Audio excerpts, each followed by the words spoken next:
Yeah, no, I think it's a massive fight. It's a fight that people didn't even know they wanted to see, and now that it's here, everyone's super excited about it happening. We're around the corner. I'm pumped, ready to go. I just had a just finished a little face off with him as well. He's a great character.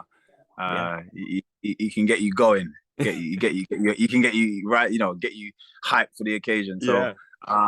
it's a great fight. I think a lot of people are definitely excited about it. So I was talking to Mike Perry, and he says, I said to him, I said, hey, I think this is the biggest BKFC fight, period. And he said, I think this is one of the biggest fights, period. BKFC, UFC, Bellator, you name it. This is one of the biggest. I don't know if that's all that crazy, though. You guys are both very well known, both big personalities. And like we said, people are pumped for the fight. Do you think it's crazy to say that this is really one of the biggest fights that we've ever seen here?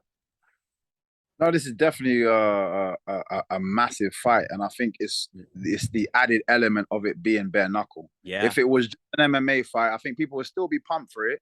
But I think that added element of it being a bare knuckle fight, which kind of puts a massive twist in the middle, and the bare knuckle boxing seems to be growing massive at the moment. Yeah. It makes it that much bigger. So yeah, definitely. What made you, Michael, decide to fight bare knuckle? Obviously, we know your exploits, what you've done in MMA. Why say, hey, I'm going to fight with no gloves, risk getting these huge gashes, and I'm going to take a bare knuckle fight? What made you make that decision? I've always wanted to do a bare knuckle fight. I think from when I was younger, a lot of my seniors, a lot of my elders that were doing kickboxing I used to hear them talk about bare knuckle.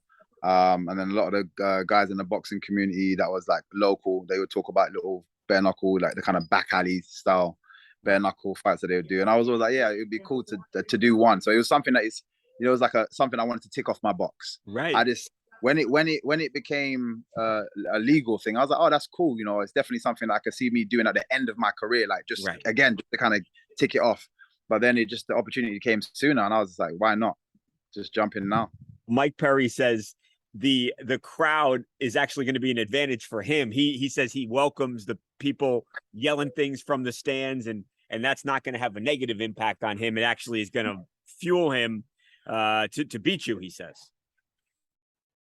Yeah, that's what everyone works differently. Yeah. Some people don't like being in a hostile space while they're trying to do what they do best. Yeah. Some people thrive off it. He does seem like that kind of person because he's always been known for the bad guy. He's the villain. Yeah.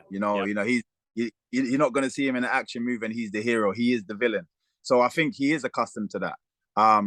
So I'm sure he will rise to the occasion. It does it regardless of. It's about the skills, the skill set in there. It's about how you perform in there, regardless. I've never been a person that is phased. I'm always lifted by noise, full stop. Right. So you could be booing, but I'm lifted that much more when you are cheering, and you're going to be in my back. It's going to be deafening. Can't wait. Last question. He says he's going to drop a spirit bomb on you. What reaction?